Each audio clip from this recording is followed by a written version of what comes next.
वशमध्ये नाहीये म्हणून तर नाही ना? असं काही नाहीये. ती शक्ती अजूनही माझ्या वशमध्ये आहे. ती तुला दिसत नसली तरी मला सगळं दिसतंय.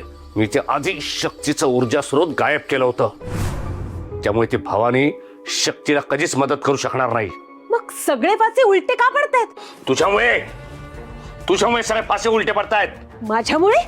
हो, मी त्या आधी शक्तीचं ऊर्जा स्थान उद्ध्वस्त केलं होतं, गायब केलं होतं. पण तू काय करतेस? तू तुझ्या शक्तींचा जराही वापर करत नाहीयेस. ऐत खाऊ झालीस तू. तुझा अख्खा दिवस त्या नट्टापट्टा करण्यात जातो. आपल्याला एका मोठ्या युद्धाला सामोरं जायचं हे लक्षातच येत नाही तुझ्या.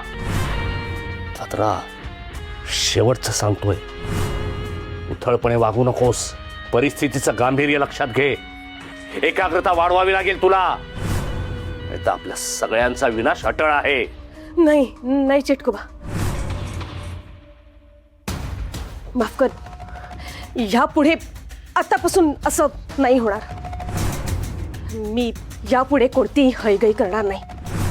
तू वरदान म्हणून दिलेल्या सगळ्या शक्तींचा मी योग्य वापर करेन. नीट वापर करेन मी. तू काळजी नको करूस. बोलतेस तसं वाघ म्हणजे झालं. हो चेटकोबा, पण मला आता सांग, आता या शक्तीचा काटा कसा काढायचा? काहीतरी नवा प्लॅन करायला हवा.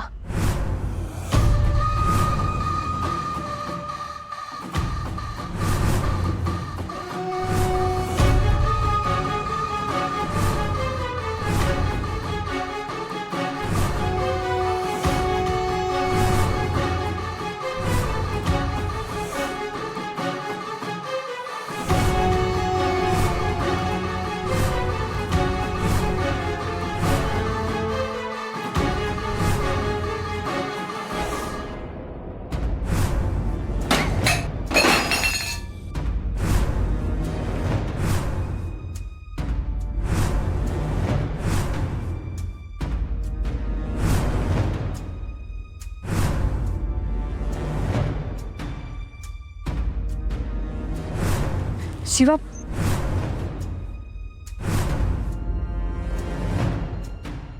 शक्ती, तू पण तोच विचार करते ना? तुझ्या घरी साखर मिठाच्या पाण्याचा ग्लास जमिनीवर पडला आणि मग त्या पाण्यामधून वाफा येत होत्या. त्यावेळेला तो प्रिन्स तिथेच होता आणि मग नंतर पळाला. आणि मग आपण जेव्हा बाहेर पडलो तेव्हा त्या रुमालाच्या बाजूला आपल्याला बाटली मिळाली. सगळं ना एकदम डाऊटफुल आहे. डाऊटफुल तर आहेच. शक्ती, आपल्याला 100% गॅरंटी आहे त्या बाटलीमध्ये ना औषध नव्हतं. काहीतरी गडबड आहे. 100% गडबड आहे. प्रिन्स काकाने ती बाटली पूर्ण रिकामी केली पण त्याला काहीच झालं नाही. शिवा, त्या बाटलीत खरंच औषध असेल तर?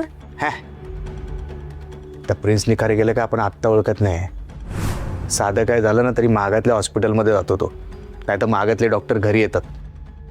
तो आणि आयुर्वेदाची औषधं खाणार आहे. पण विषाचा काहीच इफेक्ट झाला नाही. तेच तर कळत नाही ना. आपल्याला राहून राहून असं वाटतं ना, त्यांचा तो राक्षस आहे ना चेटकोबा, तो या लोकांना टायमावर मदत करत असणार. त्यानेच काहीतरी जादू करूनच सगळा गेम पलटी मारलेला असणार. असू शकतं. मैत्री आत्ता आपल्या सोबत असायला हवी होती. ती असती ना तर तिने सगळ्या प्रश्नांची उत्तरं दिली असती.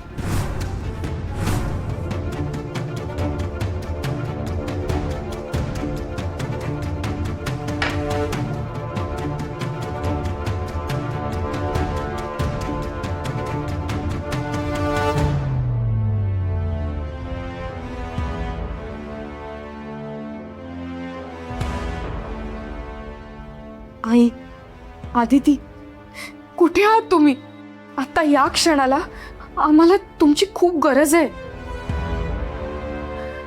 आम्हाला आमचं ऊर्जा स्रोत मिळवायचंय आणि त्यासाठी आम्हाला फक्त तुमची मदत लागणार आहे.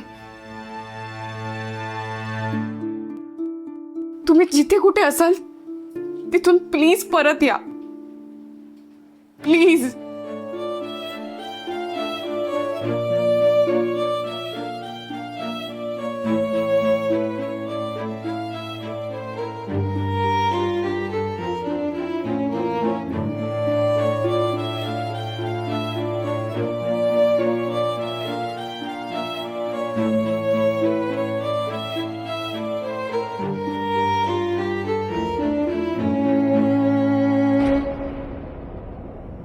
काय धबा पडला? Yes Nana, I was presentable there. I am only one man. स्वतःच्या प्रत्यक्ष डोळ्यांनी पाहिलं.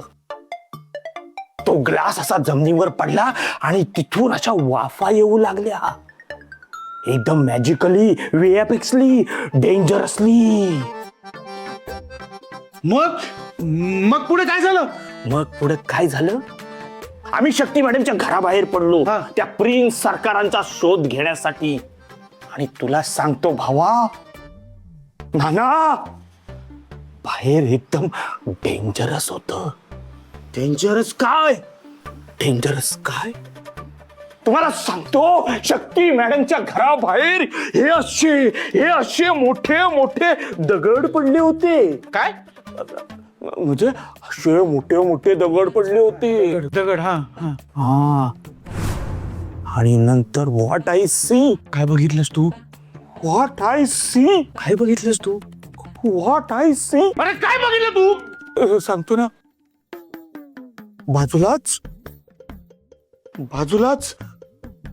बाजूलाच एक महागडे हत्तर मारलेला रुमाल पडलेलं होतं. हा.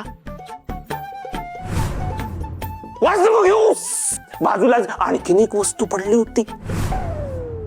काय वस्तू होती? वस्तू होती मित्रा, वस्तू होती. अरे काय वस्तू होती?